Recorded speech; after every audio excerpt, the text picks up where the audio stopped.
BCom first year insurance claim question number 10। आज यहाँ से जो अपने नए क्वेश्चन शुरू हो रहे हैं वो आपके हैं लॉस ऑफ प्रॉफिट के क्वेश्चन। तो लॉस ऑफ प्रॉफिट का क्वेश्चन कैसे सॉल्व होता है वो आज हम यहाँ सीखेंगे। सबसे पहले क्वेश्चन रीड आउट करते हैं। 1 जून 2019 को मोती कॉटन्स मिल्स के भवन में आग लगी। तो 1 जून 2019 को अंडरलाइन कर लो। कंपनी के पास 90,000 रुपये के लाभ की हानि की पॉलिसी थी, तो 90,000 रुपये की पॉलिसी उसने ले रखी थी। 1 जून 2018 से 31 मई 2019 तक बिक्री 5 लाख रुपए थी। तो 1 जून 2018 यानी पिछले से 31 मई यानी आग लगने से जस्ट पहले एक दिन की तारीख है ये। तो ये जो 5 लाख की सेल्स है ना, इसको आप लिख दो, ये 12 मंथ सेल कहलाती है। क्या कहलाते हैं? किताब में लिख दो 12 मंथ सेल। ये जो 12 मंथ सेल कौन सी होती है? जस्ट बिफोर फायर, आग से जस्ट पहले के 12 महीने की सेल्स। उसके बाद में है 1 जून 2018 से 30 सितंबर 2018। तो जून, जुलाई, अगस्त और सितंबर 4 महीने हो गए, 4 मंथ। ये 4 महीने की सेल्स पिछले साल की है, 2018 कहता है ना, तो लास्ट ईयर की है। वो कितनी है? 1,50,000। तो ये आपके सेकंड सेल्स आ गई। मैं इसे बॉक्स में बंद कर देता हूँ। उसके बाद में क्षतिपूर्ति काल जो 4 महीने था, इसीलिए वो 4 महीने की दे रखी थी। क्षतिपूर्ति काल मतलब इंडेमनिटी पीरियड बोलता है।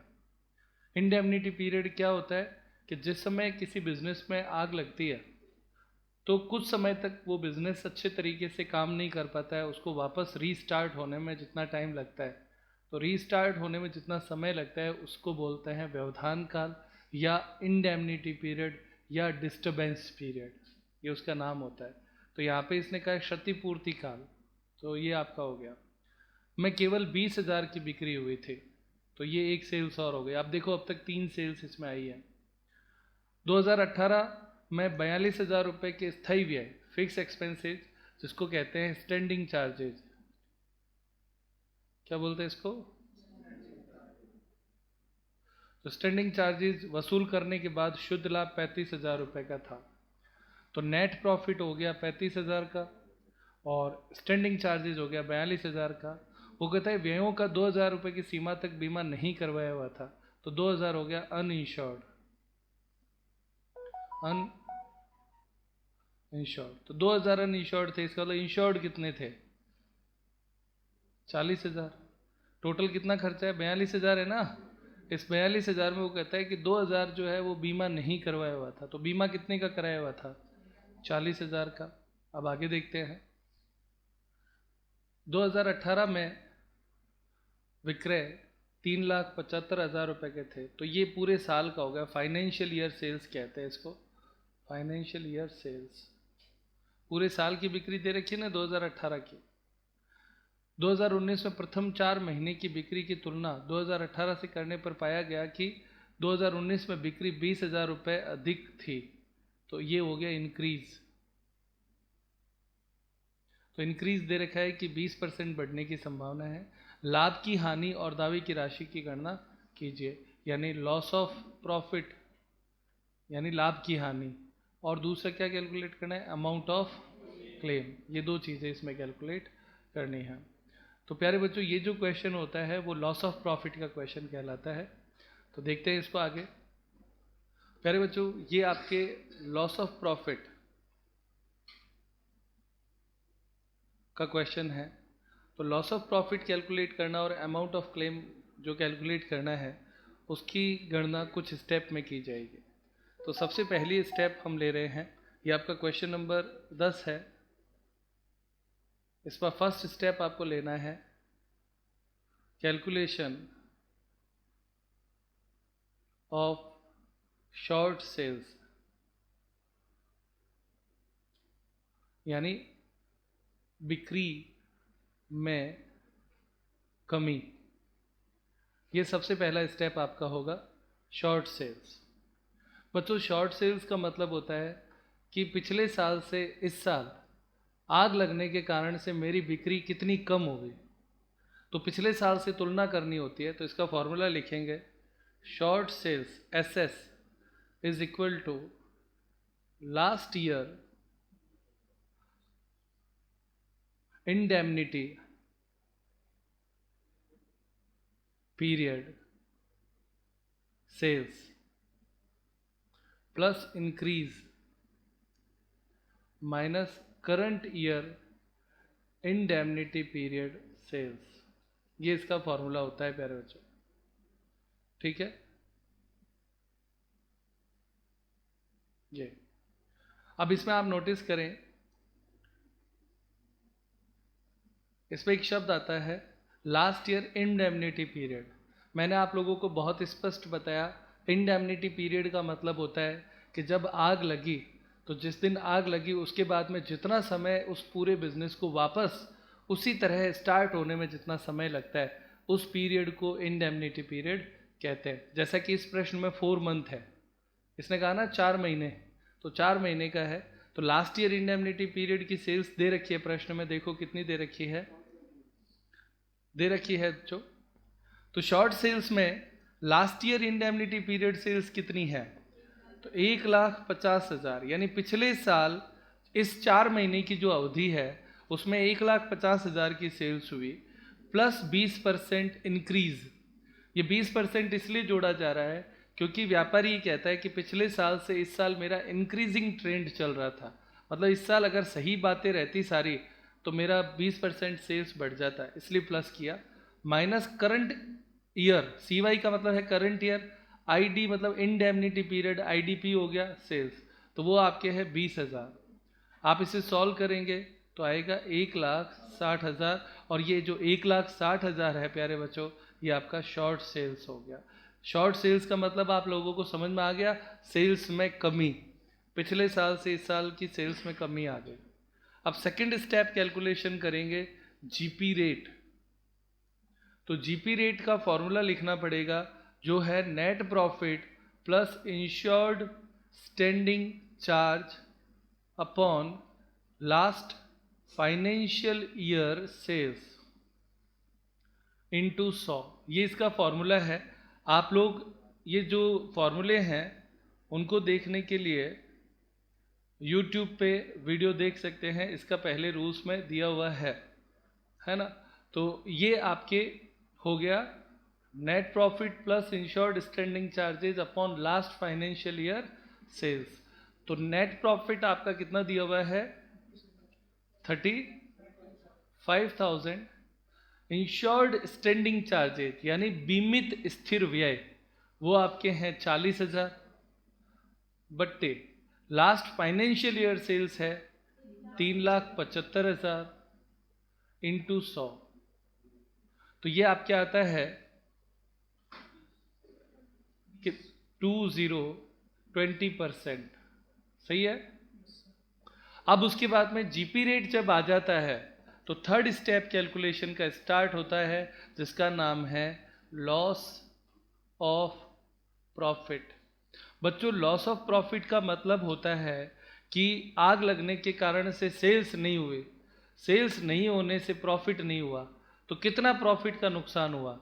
ये लॉस ऑफ प्रॉफिट का मतलब होता है कि सेल्स न होने से प्रॉफिट नहीं हुआ, तो सेल्स कितनी नहीं हुई, तो उसने कहा शॉर्ट सेल्स ले लो और इनटू कितना प्रॉफिट कमाते कि साहब मैं तो जीपी रेट जितना प्रॉफिट कमाता, तो इसका फॉर्मूला बनता है short sales into GP rate. तो शॉर्ट सेल्स हो गया 1,60,000।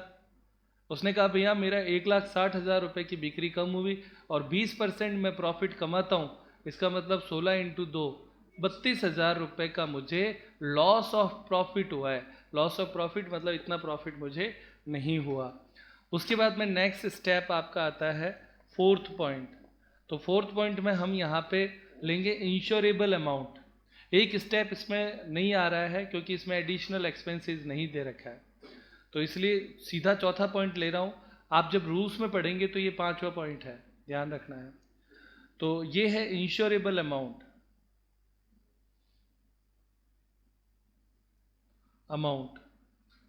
तो इंश्योरेबल अमाउंट का फॉर्मूला होता है लास्ट 12 मंथ सेल्स और प्लस इंक्रीज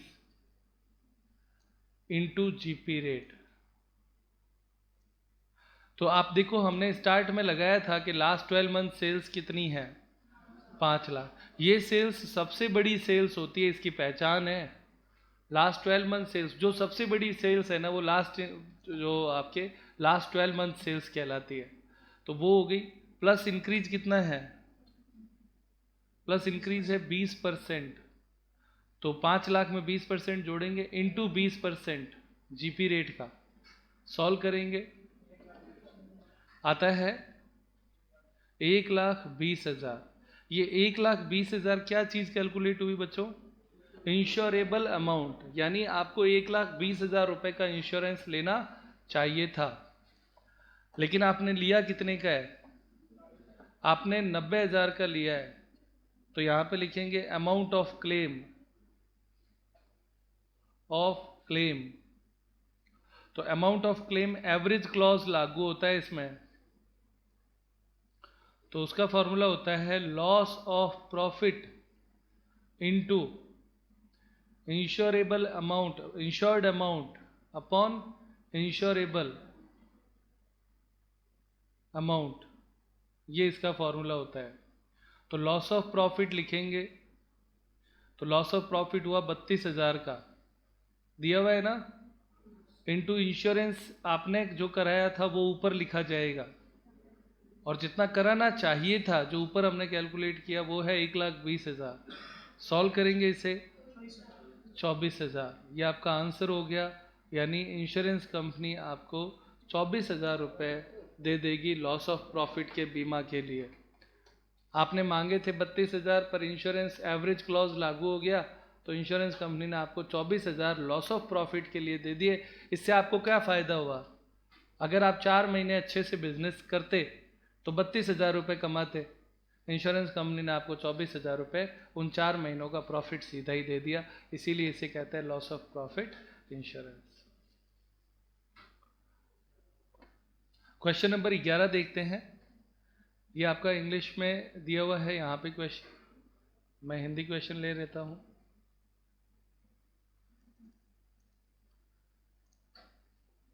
कुछ हिस्सा ऊपर ही रहेगा उसमें ना, सारा आया हुआ नहीं है।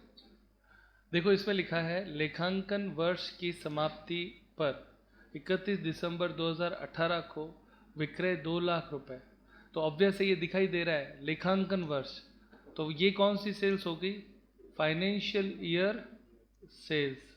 ये आपकी सबसे पहले एक सेल्स आ गई, ठीक है। 1 जून 2019 को आग लगी, तो आग लगने की डेट अंडरलाइन कर दो। व्यवधान काल 5 महीने, तो पिछले में 4 महीने था ना, इसमें 5 महीने। कौन कौन से, जून, जुलाई, अगस्त, सितंबर और अक्टूबर 2019। ये तो हो गया indemnity period. Last year indemnity क्या होगा, सेम यही टाइम 2018 का लेंगे, तो उसको हम बोल देते लास्ट ईयर इंडेमनिटी पीरियड। समझ में आती है ये बात। अभी जो 5 महीने है ना, उसकी तुलना पिछले 5 महीनों से करोगे या 1 साल से करोगे, तो नियम है कि तुलना तो बराबर में होती है। इस साल के 5 महीने इंडेमनिटी पीरियड है, तो उसकी तुलना पिछले साल के उसी सेम पीरियड से करेंगे, सही है ना। तो वो लास्ट ईयर इंडेमनिटी पीरियड हो जाएगा। तो इंडेमनिटी पीरियड वो उसने बता दिया 5 महीने है। क्षतिपूर्ति अवधि पॉलिसी के अनुसार 6 महीने थी, तो इसमें कौन सी मानी जाएगी, तो उसमें जो एक्चुअल होता है दोनों में से जो भी कम, नियम क्या है, व्यवधान काल और पॉलिसी दोनों में जिसका समय कम होता है ना, वो समय इंडेमनिटी पीरियड माना जाता है। तो इसमें आपके 5 महीने हैं, तो 5 महीने व्यवधान काल माना जाएगा, 6 नहीं होगा। शुद्ध लाभ वर्ष 2018 के लिए, तो नेट प्रॉफिट आपके दे रखा है 12,000 एनपी। आपको पता है फॉर्मूले में एनपी आता है ना। इस बीमित स्थिर व्यय, तो insured standing charges, insured standing charge वो आपके हो गया 24,000। बीमा राशि आपके है 42,240, तो 42,240 बीमा राशि होगी। अबीमित व्यय कितने हैं, 2,000।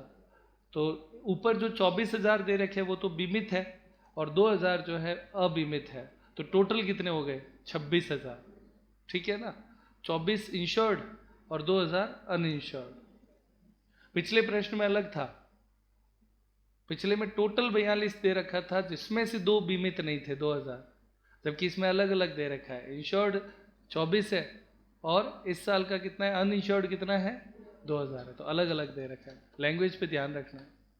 आग लगने से पूर्व वर्ष जून से नवंबर, देखो वही सेम 5 महीने दिए हैं, बिक्री 75,000 रुपये थी, व्यवधान की अवधि में बिक्री 22,500 थी। यानी इस बार जो इंडेमनिटी पीरियड सेल्स है ना, इंडेमनिटी पीरियड सेल्स वो तो है 22,500, जबकि पिछले साल इसी समय में लास्ट ईयर कितनी हुई थी, 75,000 रुपये सेल्स हुई थी। तो ये last year indemnity period sales हो गया। तो हम तुलना किसकी करते हैं, लास्ट ईयर इंडेमनिटी की इस वर्ष की इंडेमनिटी से करते हैं। तो लास्ट ईयर थी 75,000 और इस बार कितनी हुई 22,500। कम क्यों हुई, क्योंकि आग लग गई थी। तो ये आपके इस कारण से हुआ। आगे वार्षिक बिक्री 1 जून से 31 मई, आप देखो ये 12 महीने दे रखे हैं, 2,20,000 ये सेल्स होती है 12 मंथ सेल, जो सबसे बड़ी सेल्स होती है। आप देखो ऊपर जो सेल्स थी वो 2 लाख थी फाइनेंशियल ईयर की, जबकि इसकी कितनी है 2,20,000। तो सबसे बड़ी जो सेल्स होती है वो 12 मंथ सेल्स होती है। और वैसे पहचान भी कर लो, खाली याद करने की बात नहीं है। आग लगी थी आपके 1 जून को, तो 1 जून से जस्ट पहले का जो 1 साल है वो कहाँ से शुरू होगा, 1 जून 2018 से 31 मई 2019 तक ही तो होगा। तो 18-19 के 12 महीने हो गई है, तो ये 12 मंथ सेल हुई। अतिरिक्त व्यय, देखो इस बार एडिशनल एक्सपेंसेस दे रखा है, तो एडिशनल एक्सपेंसेस 4,000 है। इसका मतलब 5th नंबर पॉइंट हमने पीछे में नहीं किया था ना, इस सवाल में सारे पॉइंट आ जाएंगे। तो एडिशनल एक्सपेंसेस 4,000 है। बीमित स्थायी व्ययों में बचत, सेविंग कहा हुआ है कि कितनी बचत हुई, सेविंग इन द एक्सपेंसेस बोलते हैं इसको, तो वो आपकी हुई 1,500। ये सेविंग इन एक्सपेंसेस और एडिशनल एक्सपेंसेस क्या है, 1 मिनट सुन लो। रूल्स में जब चैप्टर पढ़ाया था उसमें सारी बातें दी हुई है, वापस रिवाइज करवा रहा हूँ। एडिशनल एक्सपेंसेस ये होता है कि बिजनेस नष्ट हो गया, तो अब एक बार मान लो हमें क्या है, किराए की बिल्डिंग में बनाना पड़ेगा बिजनेस को, तो वो किराया जो लगा वो क्या है, एडिशनल एक्सपेंसेस, समझ में। और सेविंग क्या है, सेविंग ये है कि मान लो कि जैसे हम पहले जो मजदूर काम करते थे, लेबर काम करती थी, उनको जितने रुपए देते थे उनको बोलता भैया आग लग गई यार, नुकसान हो रखा है, थोड़े कम में कर दे एक बार काम, तो हम ऐसे करके उससे पैसे कम करवा लेते हैं। या किसी भी तरीके से जो बचत करते हैं वो सेविंग एंड एक्सपेंडिचर है। तो दोनों चीज़ें समझ में आती है क्या है।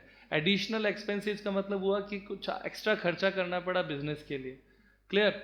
और सेविंग का मतलब हुआ कि हम कहीं ना कहीं पैसा बचाते हैं, हम लोगों से बोलते हैं भैया ज़्यादा मत करो। मान लो किसी के यहाँ पे किराए पर हम काम कर रहे थे, तो बिल्डिंग में हमने अगले दिन से ही काम शुरू कर दिया, क्योंकि बिल्डिंग नहीं जलती, सामान जलता है। तो बिल्डिंग में हमने क्या किया, 2-4 दिन में शुरू कर दिया, या 15 दिन बाद में हमने काम शुरू किया, और उसके मालिक को बोला साहब किराया 5,000 था, अभी थोड़ा कम कर दो। तो जितना वो कम कर देता है वो क्या हुआ, खर्चों में बचत हो गई। तो सेविंग है ये जो है ना, व्ययों में बचत 1,500 है, और एक्स्ट्रा खर्चा कितना लगा, 4,000 लगा, तो एडिशनल खर्चा ये है। इस अतिरिक्त व्यय के कारण आग के पश्चात बिक्री केवल 12,500 बिकी हुई, ये एडिशनल सेल्स कहलाती है। क्या कहलाती है, एडिशनल सेल्स, ये भी इंपॉर्टेंट है। तो ये 4,000, 1,500 और 12,500 ये सारे के सारे अपना जो एडिशनल एक्सपेंसेस का पॉइंट करेंगे ना उसमें आएगा।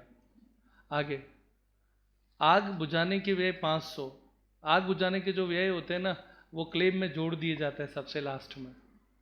जितना भी क्लेम बनेगा तो इंश्योरेंस कंपनी को बोलेंगे कि भाई पैसा दो प्लस 500 आग बुझाने का भी खर्चा लगा, तो वो भी इसमें जोड़ देते हैं। वर्ष 2019 में बिक्री वार्षिक और प्रमाप दोनों में 20% वृद्धि और सकल लाभ की दर में 2% वृद्धि की आशा है।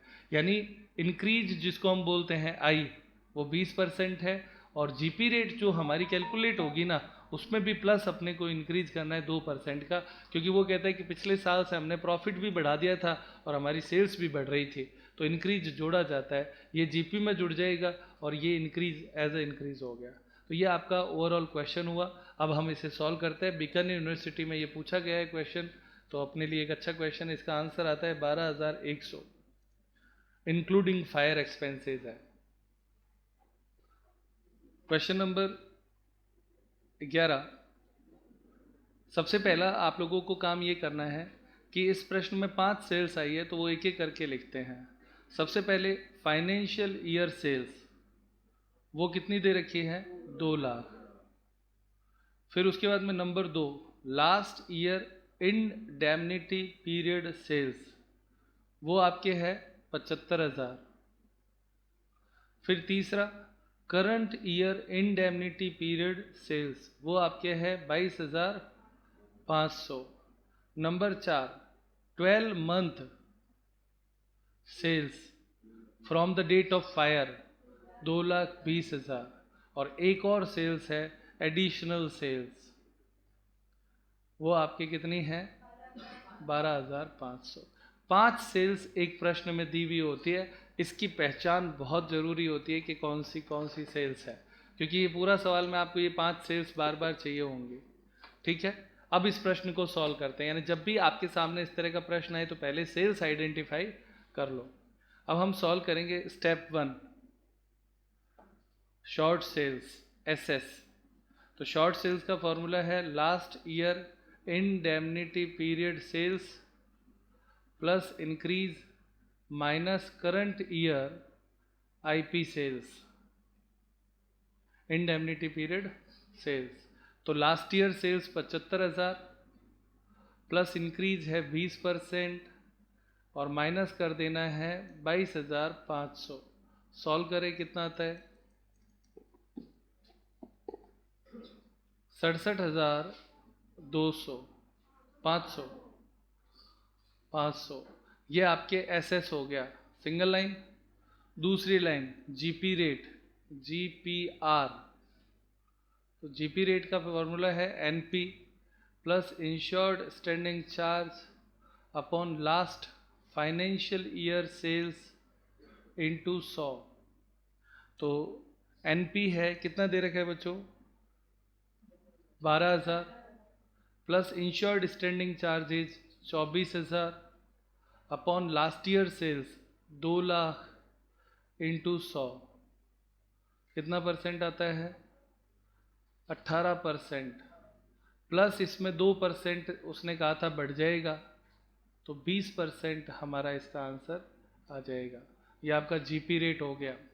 तीसरा पॉइंट आपके लेते हैं लॉस ऑफ प्रॉफिट, LOP। तो लॉस ऑफ प्रॉफिट का फॉर्मूला होता है SS इंटू GPR, यानी 1 इंटू 2, पहले और दूसरे की गुणा ही तो करनी है, सही है ना? तो शॉर्ट सेल्स कितना आया? 67,500 इंटू GP रेट कितना है? 20%, 13,500। ये LOP हो गया, लॉस ऑफ प्रॉफिट। अब उसके बाद में चौथा पॉइंट कैलकुलेट करेंगे। Fourth point, additional expenses. तो एडिशनल एक्सपेंसेस में आपको सबसे पहले A पॉइंट कैलकुलेट करना है, एक्चुअल एक्सपेंसेस। तो कितना खर्च किया? प्रश्न में दिया हुआ था 4,000 रुपये एडिशनल खर्चा हुआ। उसके बाद में नंबर 2, B पॉइंट जिसको हम बोलते हैं, वो है additional sales into GP rate, GPR। तो एडिशनल सेल्स कितनी थी प्यारे बच्चों? 12,500 इंटू GP रेट कितना है? 20%, कितना होता है? 2,500। और उसके बाद में तीसरा C पॉइंट होता है additional expenses into NP plus insured standing charge upon NP plus all standing charge. ये इसका फॉर्मूला होता है। तो एडिशनल एक्सपेंसेस तो हो गया 4,000 इंटू नेट प्रॉफिट कितना दे रखा है प्यारे बच्चों? 12,000 प्लस इंश्योर्ड स्टैंडिंग चार्जेज 24,000 बट्टे 12,000 प्लस ऑल स्टैंडिंग चार्ज पे 2,000 जुड़ जाएगा, कितना हो जाएगा? 26,000। इसे सॉल्व करें तो कितना आता है, तो ये आएगा 3790। अब तीनों में से जो भी कम हो, तीनों में से जो कम हो, तो कम कौन सा है भाई, 2500, ये पॉइंट सबसे कम है। तो जो सबसे कम होता है उसमें से लेस करेंगे सेविंग इन एक्सपेंसेस।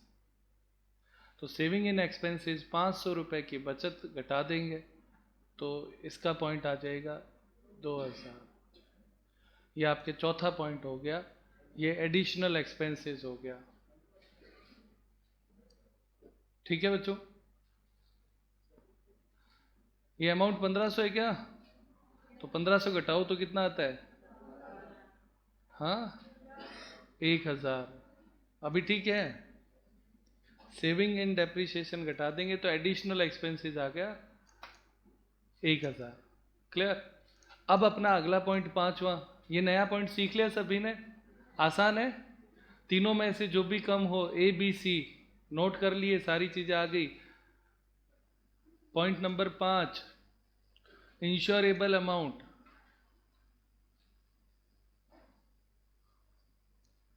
तो इंश्योरेबल अमाउंट आपके होता है 12 मंथ सेल्स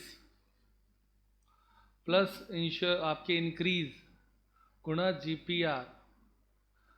तो 12 मंथ सेल्स 2,20,000 प्लस इंक्रीज कितना है 20% प्लस जीपी रेट कितना है 20%। सॉल्व करें, 52,800।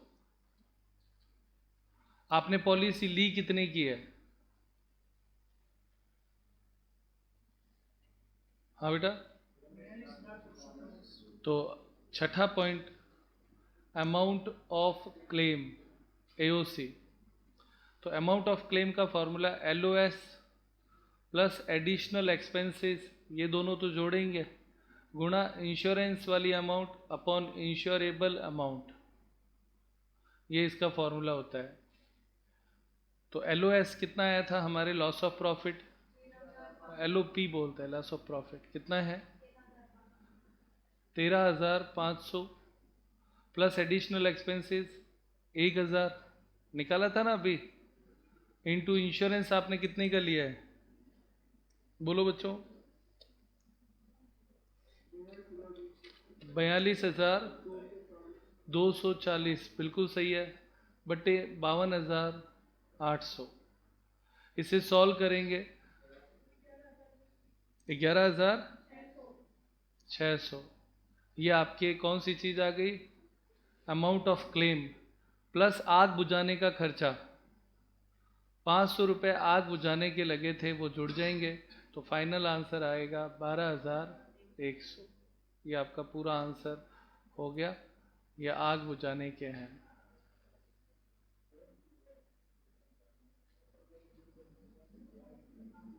ठीक है, तो ये आपका सेकंड क्वेश्चन सॉल्व हुआ इस मेथड का। क्वेश्चन 12 यानी नेक्स्ट HW, देखिए इसमें क्वेश्चन नंबर 13, एक सीमेंट कंपनी का लाभ व लागत का विश्लेषण इस प्रकार से है, सामग्री पे 40%, श्रम पे लेबर पे 15%, ओवरहेड पे 8%, परिवर्तनशील ऊपरी व्यय 25% और लाभ जो है वो है 12%। आप इसकी टोटल करें 100% आती है।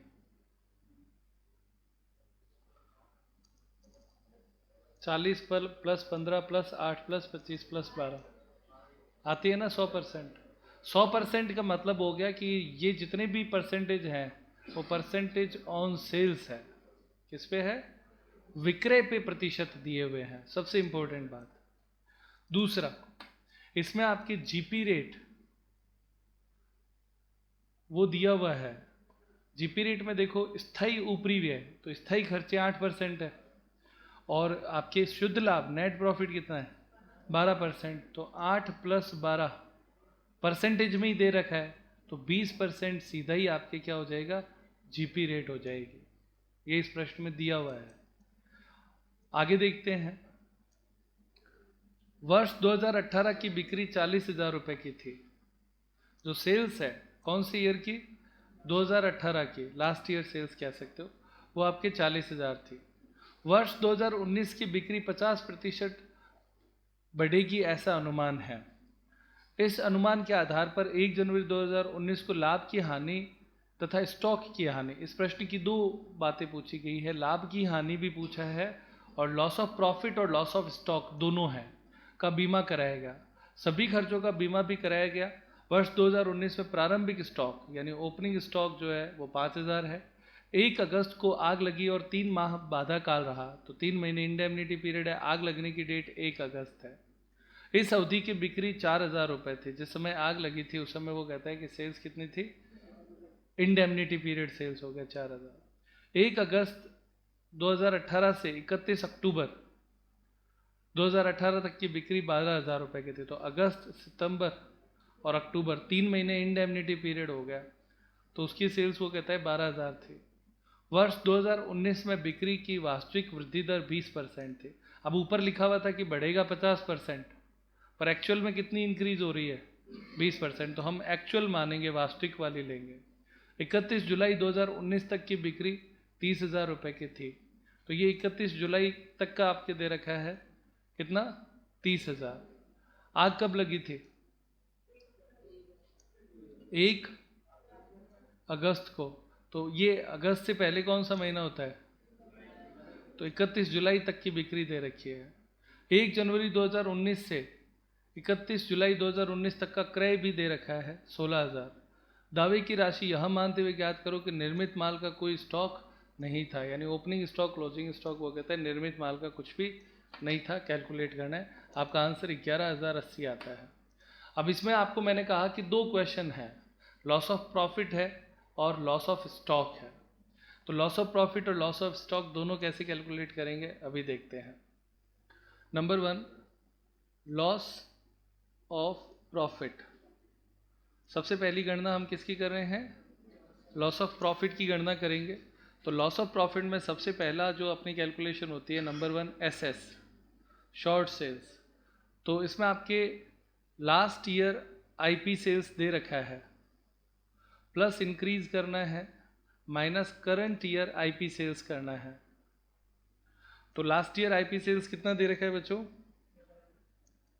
12,000, plus increase 20%, minus current year IP sales दे रखा है 4,000, कितना आता है 10,400। ये शॉर्ट सेल्स आ जाएगी। सारी चीजें दी हुई थी, सीधा ले लिया। Number 2 GP rate. तो जीपी रेट फॉर्मूला नहीं लगाना है, 12% तो था आपके net profit, plus insured standing charges था 8%। चूंकि पहले से परसेंटेज में दे रखा है इसलिए परसेंटेज कैलकुलेट करने की ज़रूरत नहीं है, तो टोटल हो गया 20%। ये जीपी रेट हो गया। तो तीसरा पॉइंट होएगा लॉस ऑफ प्रॉफिट। तो लॉस ऑफ प्रॉफिट आ जाएगा एसएस इंटू जीपी रेट। तो एसएस है 10,400 इंटू 20%, तो आता है आपके 2,080।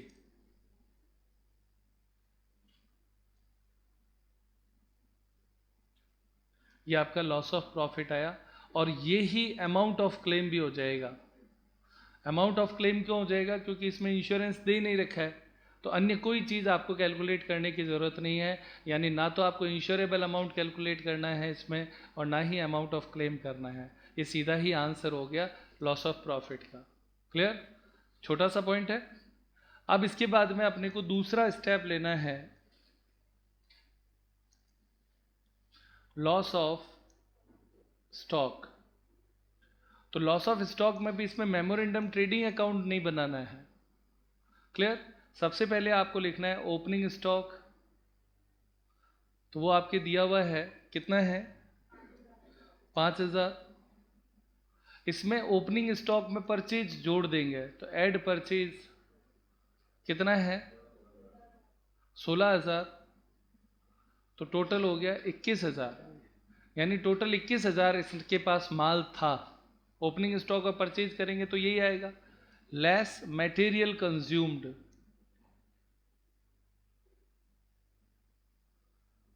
या जिसे हम कहते हैं material cost of goods sold, बेचे गए माल की लागत, मटेरियल कंज्यूम्ड। तो कितना मटेरियल, तो उसने कहा कि इस ड्यूरेशन में 30,000 की सेल्स की, तो 30,000 की सेल्स की तो उस पर कितना परसेंट मटेरियल लगता है, तो प्रश्न में ऊपर ही ऊपर परसेंटेज दे रखा है कि 40% मटेरियल होता है, तो 30,000 का 40% हुआ 12,000, वो घटा देंगे तो आपकी कितना स्टॉक जला वो आ जाएगा, कितना आता है, 9,000 आता है क्या, 9,000। ये आपके हो गया लॉस ऑफ स्टॉक। तो ये लॉस ऑफ स्टॉक भी यही है और अमाउंट ऑफ क्लेम भी यही है, क्योंकि इसमें भी इंश्योरेंस दिया हुआ नहीं है। तो जब इंश्योरेंस नहीं दे रखा हो तो लॉस और जो क्लेम है वो इक्वल होता है। तो अब टोटल क्लेम, तो टोटल क्लेम हो जाएगा 2,080 प्लस 9,000 बराबर कितना होता है, 11,080। ये आपका आंसर आ गया। ये इतना ही सवाल है, कोई दिक्कत प्यारे बच्चों। क्वेश्चन नंबर 14 HW करना है। उसमें एक लिखा है स्टैंडर्ड सेल्स, लिखा हुआ है ना, देखो एक बार। स्टैंडर्ड सेल्स कितना दे रखा है, 2,60,000। ये जो 2,60,000 है वो लास्ट ईयर आईपी सेल्स है, ये ध्यान रखना है। बस इतना ही है इसमें, और कुछ विशेष नहीं है। तो ये क्वेश्चन आप स्वयं करेंगे।